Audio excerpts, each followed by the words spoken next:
Bengal doctor అత్యాచారం ఒక్కడు చేసింది కాదు.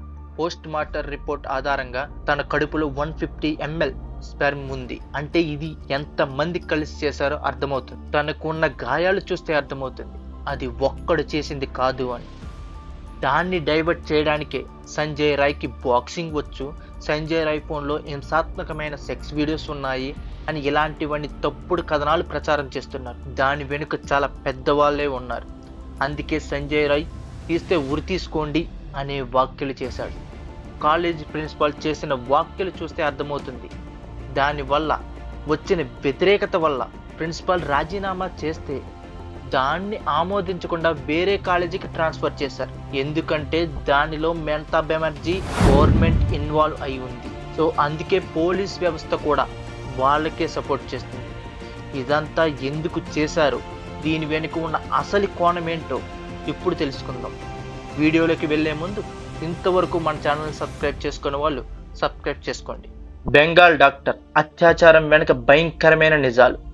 భయంకరమైన ఆర్జికర్ ఇన్సిడెంట్ గురించి దిగ్భ్రాంతికరమైన నిజం మరియు చట్టవిరుద్ధమైన అవయవాల ట్రాన్స్ఫరేషన్, ఔషధాలు, సెక్స్ మరియు డ్రగ్స్ ర్యాకెట్ సహా మీడియా ద్వారా నివేదించబడిన టీఎంసీ యొక్క కవరింగ్ ఎలా ఉందంటే, సంఘటన బాధితురాలు డాక్టర్ మౌమితా దేబ్నాథ్కు ప్రిన్సిపాల్తో సహా ఆసుపత్రి అధికారుల నుండి పూర్తి మద్దతుతో పాటు అవయవాలు అక్రమ రవాణా, మందుల స్మగ్లింగ్, సెక్స్ మరియు డ్రగ్స్ ర్యాకెట్ గురించి నడుపుతున్నట్టు కొంతమంది గృహ సిబ్బంది ఒక ఇంటెన్ గురించి తెలుసుకున్నారు.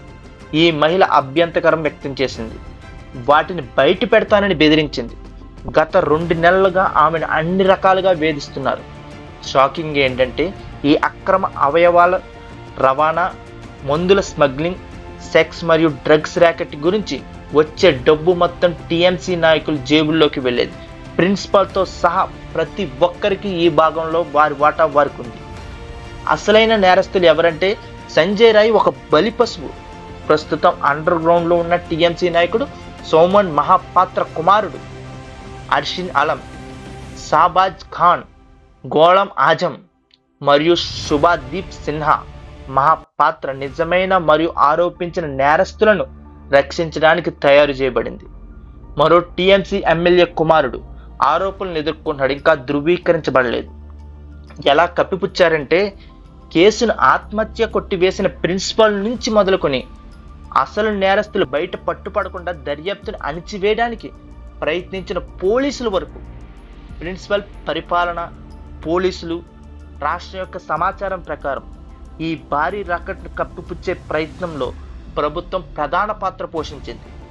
విధ్వంసం, మీడియా తప్పుడు ప్రచారం ఎలా చేసిందంటే ఈ అవకాశాన్ని సద్వినియోగం చేసుకుని 14వ తేదీ రాత్రి నిశ్శబ్ద నిరసనకు పెద్ద ఎత్తున తరలివచ్చారు.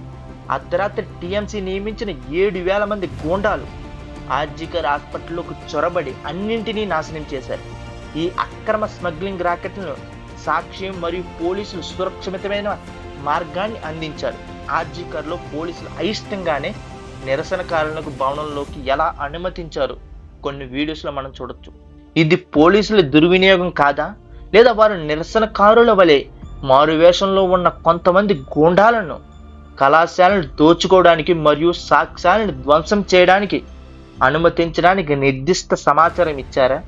నిరసనకారులు రాళ్లు రువ్వడంతో ప్రారంభించి ఆపై కళాశాలలోకి చొరబడినట్లు అమ్ముడుపోయిన మీడియా, ముఖ్యంగా టీవీ ఛానళ్లు ప్రచారం చేయడం ప్రారంభించాయి. నిశ్శబ్ద నిరసనకారులు హింసాత్మక గుంపుగా చిత్రీకరించేటప్పుడు అన్ని నేరాలు మరియు సాక్ష్యాలను పూర్తిగా వైట్ వాష్ చేశారు.